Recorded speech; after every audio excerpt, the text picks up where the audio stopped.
बिस्मिल्लाहिर्रहमानिर्रहीम। अस्सलाम वालेकुम स्टूडेंट्स। आज हम करेंगे एक्सरसाइज 4.4। इसमें हमने बताना है कि या 10.4 भी से कहेंगे क्योंकि बच्चों की अगर बुक्स पुरानी है तो उसमें भी 10.4 ही लिखा हुआ होगा।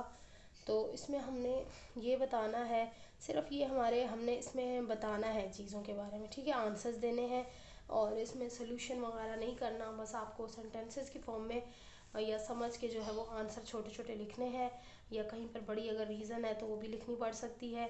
लाइंस को समझते हुए और उनकी कंडीशंस को समझते हुए आपने उनके बारे में आंसर्स देने हैं, ठीक है। तो वीडियो शुरू करने से पहले कहूँगी कि अगर चैनल पर नए हैं तो चैनल को सब्सक्राइब करके बेल आइकन को ज़रूर प्रेस कर ले, ताकि आपको डेली की आने वाली वीडियोस मिल सके और आप मेरे साथ क्लास 9 और 10 और ग्रामर वगैरह और बाकी सब्जेक्ट भी कंप्लीट कर सकें। और अगर वीडियो अच्छी लगती है तो ज़रूर लाइक किया करें और वीडियो को रिक्वेस्ट करूँगी पूरा देखा करें, बीच में कुछ भी पॉइंट स्किप ना किया करें। कहीं पे भी मैं कोई भी इम्पोर्टेंट पॉइंट आपको बता सकती हूँ, क्योंकि सॉल्यूशन करते हुए कहीं पे भी कोई बात याद आ सकती है और इंसान वहाँ पर बता देता है और बच्चे स्किप कर दें तो फिर वो चीज़ उनको नहीं मिलती। अच्छा, हम स्टार्ट करते हैं। क्वेश्चन नंबर 1, अपनी अपनी बुक्स खोल के रखें। बुक्स में देखिए कि what is the criterion for the two lines to be parallel, ठीक है। कि कहते हैं कि अगर दो लाइंस के पैरेलल होने के लिए, पैरेलल वर्ड है, पैरेलल वर्ड की मीनिंग भी बताती हूँ कि दो लाइंस की पैरेलल होने के लिए क्या क्राइटेरिया चाहिए होता है, यानी कि क्या चीज़ ज़रूरी होती है और कैसी होती हैं दो पैरेलल लाइंस, ठीक है। यहाँ पर मैंने आप लोगों को छोटी छोटी डायग्राम्स भी ड्रॉ कर दी हैं। वैसे आपको डायग्राम्स नहीं ड्रॉ करने का कहा गया आंसर के अंदर, लेकिन आप कर दे तो अच्छा है, अच्छा असर पड़ेगा। तो ये आंसर आप लोग अपने पास नोट डाउन कर ले। The criterion for two lines to be parallel is that they do not intersect each other and they don't have any common points, ठीक है। एक तो क्राइटेरिया क्या होता है कि वो एक दूसरे को इंटरसेक्ट कभी भी नहीं करती। इंटरसेक्ट यानी कि देखिए, जैसे दो पैरेलल लाइन या यूं होंगी यानी कि चलती रहेंगी। जैसे मैं आपको एग्जांपल दे दूं, दरिया के दो किनारे, ठीक है। किनारे यानी कि जो बाउंड्रीज होती है, दरिया जो है वो कभी भी जाकर कहीं आपस में आगे बंद नहीं हो जाता, उसका मुंह बंद नहीं हो जाता। या मतलब अगर ये लाइंस ऐसे हैं तो ये यूं चलते चलते आपस में यूं मिलेंगी नहीं। जो ये मिलने वाली यूं लाइंस होती हैं ये पैरेलल नहीं होती। ये पैरेलल ये होती है जो आमने सामने, या ये यूं भी हो तब भी ये पैरेलल होंगी, क्योंकि ये ऊपर की तरफ ऊपर नीचे चल रही हैं और ये इधर चल रही हैं दोनों। ये कभी भी ज्वाइंट नहीं होती, किसी को इंटरसेक्ट यानी कि ज्वाइंट नहीं होती या काटती नहीं है रास्ता किसी का। तो ये पैरेलल होती हैं और इनमें कोई भी कॉमन पॉइंट नहीं होता। जाहिर बात है, कॉमन पॉइंट तो तब होता है ना जब जाकर कोई चीज़ आपस में ज्वाइंट होती है। तो ये ज्वाइंट ही नहीं होंगी तो कॉमन पॉइंट भी नहीं आएगा। उसके बाद क्वेश्चन नंबर 2 है, रीड करें। What is the criterion for two line segment to be parallel. अब हमने पढ़ी थी लाइंस, पढ़ी थी लाइन सेगमेंट पढ़ा था, रे पढ़ा था, ठीक है। कि ये कौन से होती कैसी हैं, ये तीनों चीज़ें इसके बारे में डिटेल से हम पढ़ चुके हैं। अच्छा, लाइन सेगमेंट क्या होती है, कब पैरेलल होती है। Two line segments lies on a parallel line, they are also called parallel segment. कहते हैं कि अगर दो लाइन सेगमेंट किसी एक लाइन के ऊपर या टू पैरेलल लाइंस के ऊपर हो तो ये कहलाते हैं पैरेलल सेगमेंट। ये मैंने आपको सिर्फ समझाने के लिए डायग्राम बनाई है। इसकी मुख्तलिफ तरह हो सकती है, मुख्तलिफ फॉर्म्स हो सकती हैं। ये कह रहे हैं कि अगर दो पैरेलल लाइंस के ऊपर दो लाइन सेगमेंट ड्रॉ कर दिए जाएँ तो वो हमेशा पैरेलल ही रहेंगे। तो ये भी ज्वाइंट नहीं होंगे। ये ऐसी लाइन नहीं है कि जाकर कहीं से मिलेगी। हो सकता है ड्रॉ करने में, आप स्केल से जब ड्रॉ करेंगे तो आपको सही से अंदाज़ा हो जाएगा कि किस तरह से दो लाइंस पैरेलल। अब ये लाइंस है, ठीक है, ये लाइंस कहलाती हैं। और ये जो होता है जिसके दोनों तरफ कोई बाउंड्री या कोई एरोज नहीं होते तो ये लाइन सेगमेंट कहलाते हैं, ठीक है। तो लाइन सेगमेंट भी इसी तरह से ही है कि वो इंटरसेक्ट भी नहीं करेंगे किसी को भी, और अगर पैरेलल लाइंस के ऊपर है, चलते जा रहे हैं तो फिर वो लाइन सेगमेंट भी पैरेलल होंगे। अच्छा, क्वेश्चन नंबर 3 है, are opposite rays always oppositely directed.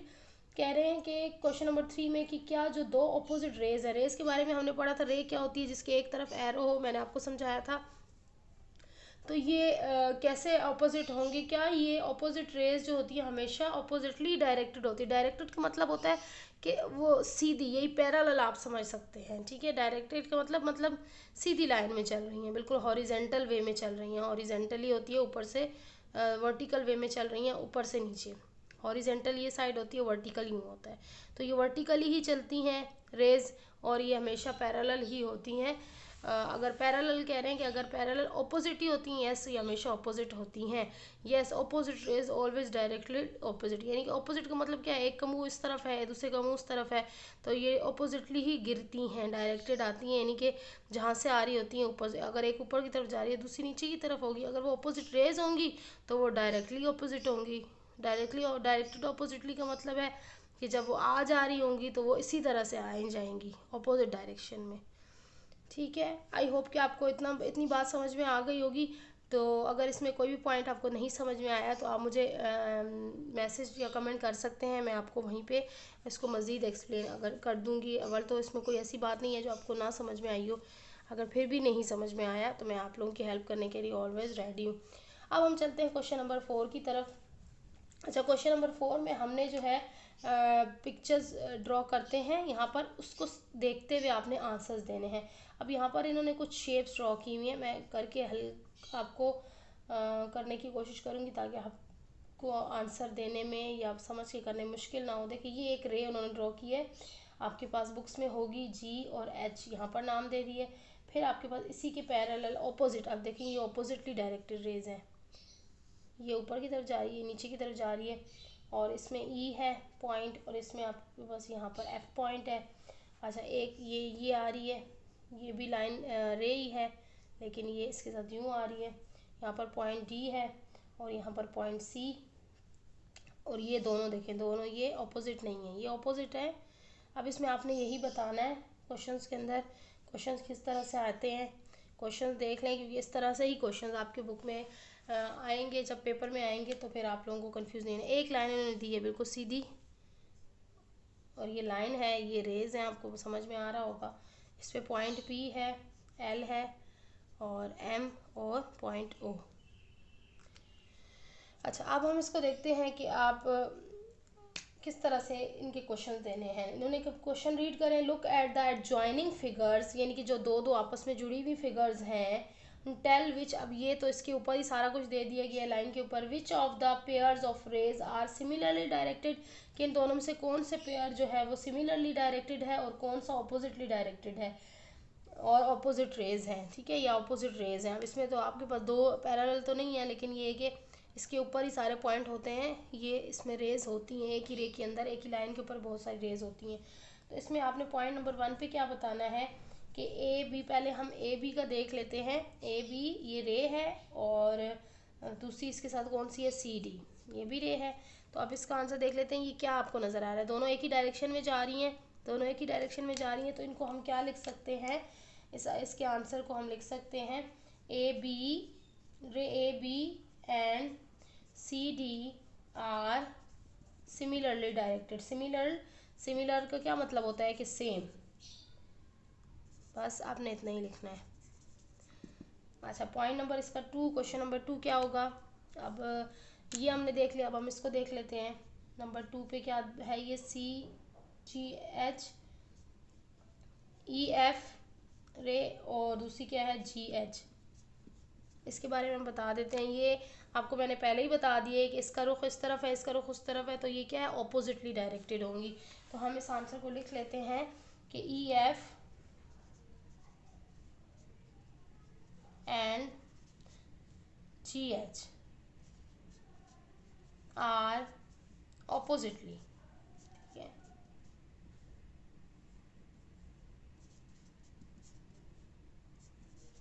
Directed. अच्छा, साथ में रेज भी लिख लें क्योंकि ये रेज ही तो हैं।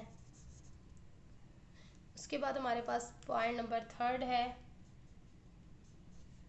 एल पी, ये वाली लाइन। ठीक है, इसको दोनों को तो ये दोनों सेम अलग अलग पेयर्स थे ना, हमने बता दिया। अब ये इसके ऊपर ही पेयर बने हुए हैं, ये हम एक्सरसाइज की इसकी 10.1 में भी हम आई थिंक कर चुके हैं सारी डिटेल के साथ, इसको हमने किस तरह से रीड करना होता है। फिर भी हम देख लेते हैं एल पी एम ओ। अब इसके ऊपर रेस किस तरह से, देखिए एक रे इस तरफ जा रही है, एक रे इस तरफ जा रही है, वैसे ये लाइन है और लाइन के ऊपर रेज भी बन रही हैं। रेज ये देख लें, मुख्तलिफ रेज हैं। जहाँ तक एल एल पी अगर हम देख लें और दूसरी तरफ क्या है, एम ओ, तो इसके बारे में हम लिख देते हैं, ये क्या बनेगी, एल पी इस तरफ जा रही है, एम ओ उस तरफ जा रही है। आपको साफ साफ नज़र आ रहा है, दोनों अपोजिट डायरेक्टेड हैं।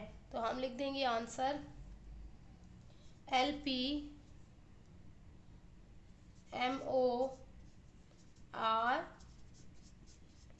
oppositely directed rays. ठीक है, आई होप कि इस लाइन का समझ में आ गया होगा। अब मैं ये पॉइंट इरेज करके यहीं पे मजीद पॉइंट्स इसके आंसर लिखूंगी ताकि डायग्राम्स आप लोगों के सामने बनी रहे। अच्छा, इसका पॉइंट नंबर अभी हमने बताना है अभी 4। अभी इसमें LP तो हो गया। देखिए इसमें बहुत सारी लाइन बन जाती हैं। पॉइंट तो ये 4 ही हैं, लेकिन इसकी तरह से जैसे ये 4 पॉइंट है तो हमने एक ही बार बता दिया, लेकिन इसमें चूँकि एक ही लाइन के ऊपर बहुत सारे पॉइंट बन सकते हैं। अब हमें नहीं पता ये लाइन ये भी LP भी बन सकती है, MP भी बन सकती है, OP भी बन सकती है, PM भी बन सकती है, PO भी बन सकती है, LM, यानी कि मुख्तलिफ पॉइंट एक ही उस पर होते हैं, तो मुख्तलिफ तरह से हम इसको देख सकते हैं। इस एक लाइन को, इसके पॉइंट्स को मुख्तलिफ तरह से देख सकते हैं।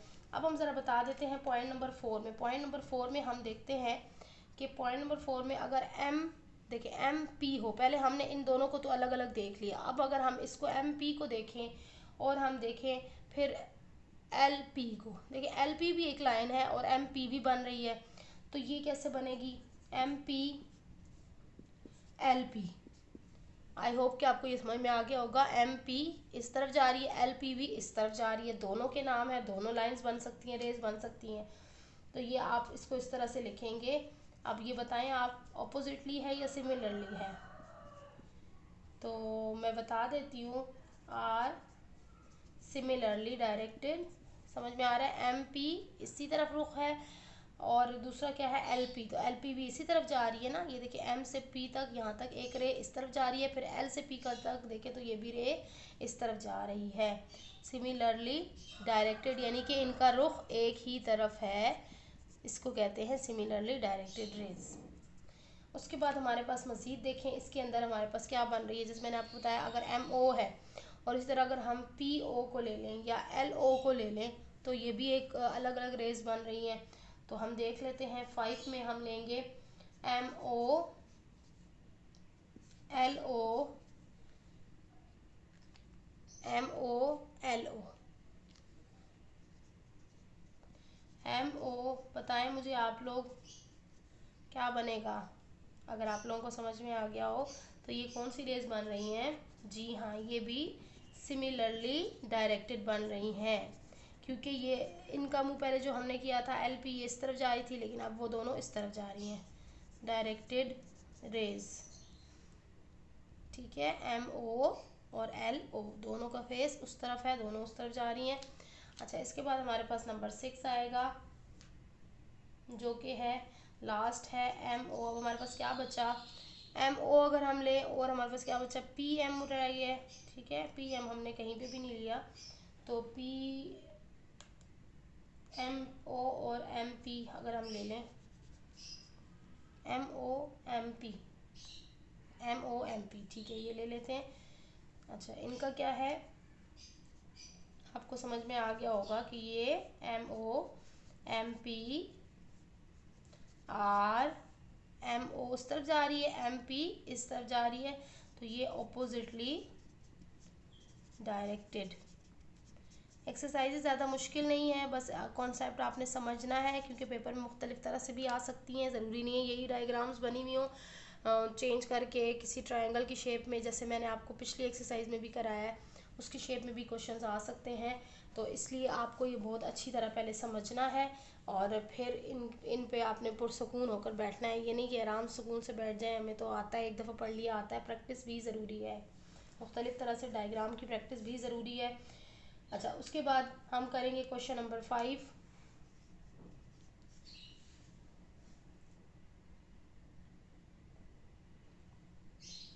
क्वेश्चन नंबर 5 में हमारे पास है टेल वेदर द रेज। अब यहाँ पर इन्होंने ड्रॉ की है, देखें किस तरह से ड्रॉ की है इनकी रेज। ये रे ड्रॉ हो रही है। अच्छा, और एक हमारे पास इन्होंने दूसरी जो रे ड्रॉ की है वो थोड़ी इस तरफ जा रही है, इसका फेस। अब इस पे इन्होंने जो पॉइंट्स लगाए हैं ये है यहाँ पर X और यहाँ पर पॉइंट है Y, फिर यहाँ पर पॉइंट है S और यहाँ पर पॉइंट है T। अच्छा, अब हम बताना क्या है, क्वेश्चन आप रीड करें अपनी बुक्स के अंदर से। Tell whether the ray XY and ST in figure below are similarly directed. अब देखिए ये थोड़ा चेंज करके दे दिया है, justify your answer with reason. कह रहे हैं कि पहले आप बताएं कि क्या ये सिमिलरली डायरेक्टेड है, अगर है या नहीं है तो अपना आंसर जो है रीज़न के साथ डिस्क्राइब करें। तो पहले तो हम देख लेते हैं कि क्या ये सिमिलरली डायरेक्टेड है। देखिए पहला सिमिलरली डायरेक्टेड का मतलब क्या होता है, दोनों एक ही डायरेक्शन में जा रही हों। तो आप अगर इनको गौर से देखें तो एक्स वाई का देखें मुंह किस तरफ है, ऊपर की तरफ जाएगी। जब ये बढ़ेगी ना, अब उसका बढ़ना देखा करें, ये ना इतना ना देखा करें कि वो बनी हुई किस तरह है, उसमें भी समझ आ जाता है। लेकिन थोड़ा सा अगर आप अपने माइंड में उनको आगे करके देखें तो देखें वो किस तरफ जा रही हैं। अब ये एक्स और वाई जब बढ़ती जाएगी तो ये ऊपर की तरफ चलती जाएगी, ठीक है। जबकि एस टी जब बढ़ती जाएगी तो ये इस तरफ सीधी जुड़ती, और ये कभी भी आपस में ज्वाइंट नहीं होंगी, और इनकी डायरेक्शन भी मुख्तलिफ है। ये ऊपर की तरफ जाएगी और ये सीधी जाएगी। तो इसमें आपको पता चल रहा है कि ये सिमिलरली डायरेक्टेड तो नहीं है, ठीक है। अब इसकी रीज़न यही है, मैंने आपको बता दिए। अब हम इसको लिखेंगे किस तरह से आंसर के अंदर, आप देख लें। In figure above XY and ST are not similarly directed.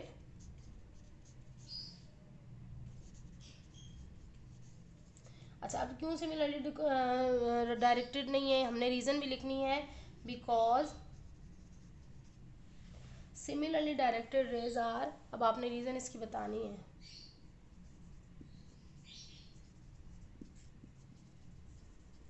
Are parallel lines. Similarly directed कौन सी होती हैं, जो कि पैरेलल होती हैं, एक ही साइड पे एक साथ दोनों किनारे, दरिया के दो किनारों की तरह चल रही होती हैं।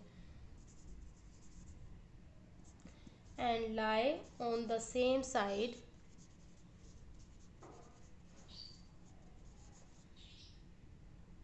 of the line passing through their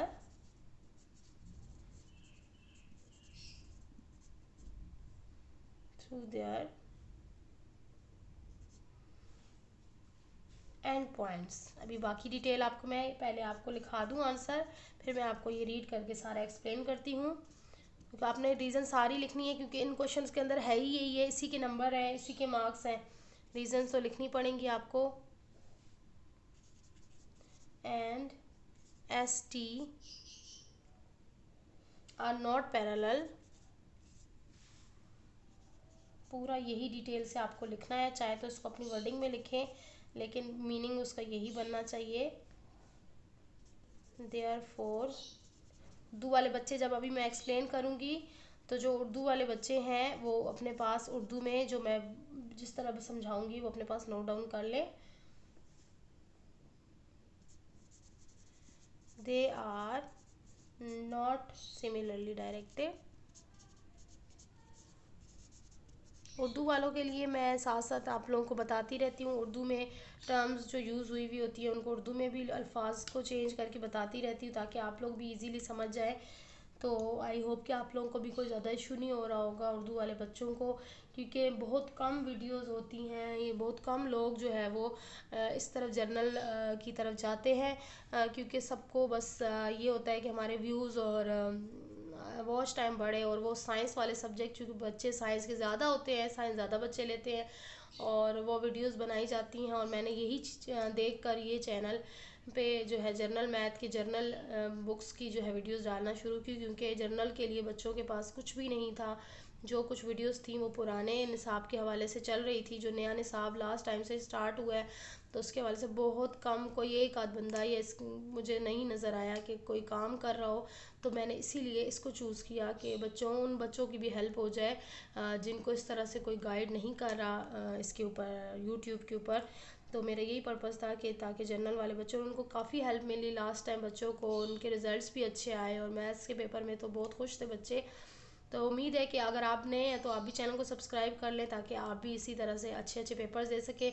इंशाल्लाह जल्द ही मैं आप लोगों को इम्पोर्टेंट एमसीक्यूज़ और मॉडल पेपर और इस तरह से आपको जो है वो सॉल्व करवाऊंगी वीडियोस के ऊपर। तो आप लोग मेरे साथ रहिएगा, फिर हम लाइव आकर इंशाल्लाह वो सेशंस भी करेंगे, लाइव सेशन भी करेंगे और सॉल्व करेंगे इंग्लिश को, मैथ्स के एमसीक्यूज़ को और बाकी साइंस के और मुख्तलिफ सब्जेक्ट्स के एमसीक्यूज़ को। चलते हैं इसके आंसर की तरफ। In figure above X Y and S T are not similarly directed, ये तो मैंने आपको बता दिया। Because directed rays are parallel, क्योंकि डायरेक्टेड रेज जो होती हैं वो हमेशा पैरेलल होती हैं। पैरेलल की मैंने अभी पीछे आपको डेफिनेशन बताई कि किस तरह एक दूसरे के दरिया के किनारों की तरह चल रही होती हैं। On the same side of the line passing through their end points, ठीक है। अब वो अपने एंड पॉइंट्स उनके अलग अलग होते हैं एंड पॉइंट। अब यहाँ पर अगर ये कभी हम पीछे चले ना, एंड पॉइंट ये चलती जाए पीछे लेकर जाए, तो कभी ना कभी ये जाकर आपस में ज्वाइंट हो जाएंगे, ठीक है। क्योंकि ये इनकी डायरेक्शन जब चेंज है, तो अगर ये पीछे से कहीं ना कहीं मिलकर आ रहे होंगे तभी इनकी डायरेक्शन फिर चेंज है। तो there and since X Y and S T are not parallel, इसीलिए चूंकि ये पैरेलल नहीं है, they are not similarly directed. आपने सिमिलरली डायरेक्टेड के लिए देख लेना है कि अगर वो पैरेलल हैं तो वो सिमिलरली डायरेक्टेड होंगी, ठीक है।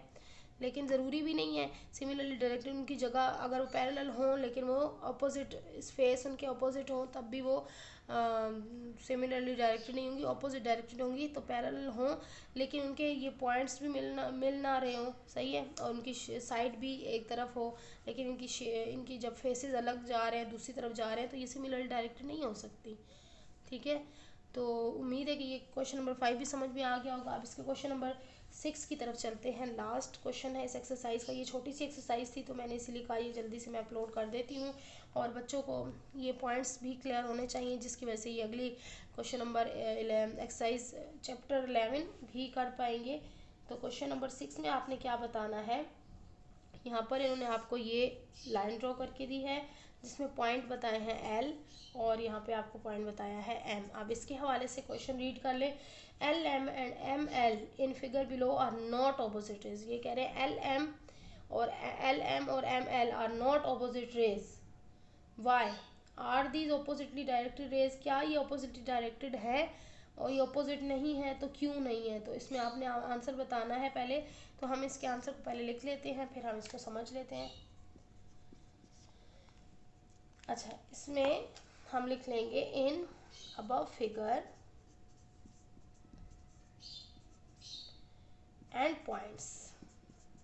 हमने पहले भी पढ़ा था कि अगर एंड पॉइंट्स सेम हो तो फिर वो कॉमन पॉइंट और वो पैरेलल और मुख्तलिफ चीज़ें हमने इसके बारे में पिछले एक्सरसाइज के बारे में पढ़ी थी कि ऑपोजिट रेस कब होती हैं, और इनकी ऑपोजिटली डायरेक्टेड तो अभी आपको बताया है। ऑपोजिट रेस कौन सी होती हैं वो भी बताया था। तो आप ज़रूर उन वीडियोस को पहले देखें फिर इस एक्सरसाइज के ऊपर आएँ, ठीक है। End points of L M and M L, दो ही पॉइंट्स है चूँकि इसके ऊपर, आर नॉट कॉमन बिकॉज, क्योंकि इनका पॉइंट एक कॉमन होता था, लेकिन यहाँ पर क्योंकि 3 पॉइंट होंगे तो पॉइंट कॉमन होगा। जब पॉइंट ही 2 होंगे तो इनका एंड पॉइंट तो कॉमन हो ही नहीं सकता। एक का एक एम एंड पॉइंट होगा, दूसरे का एल एम जो है एंड पॉइंट होगा। Because according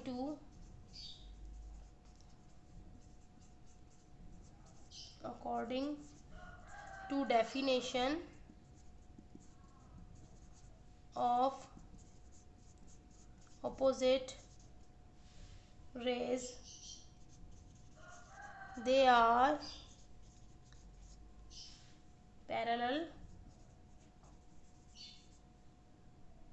their end points are common and no other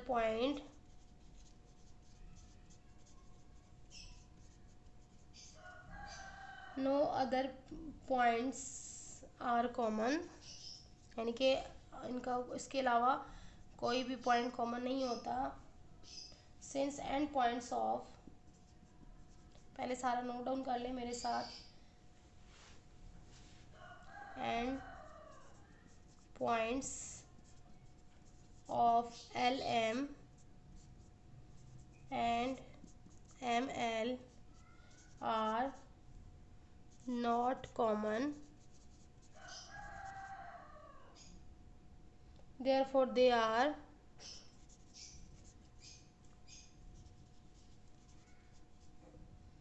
not opposite rays but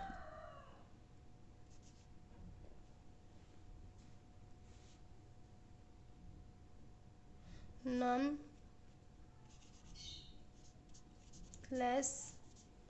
they are oppositely directed rays।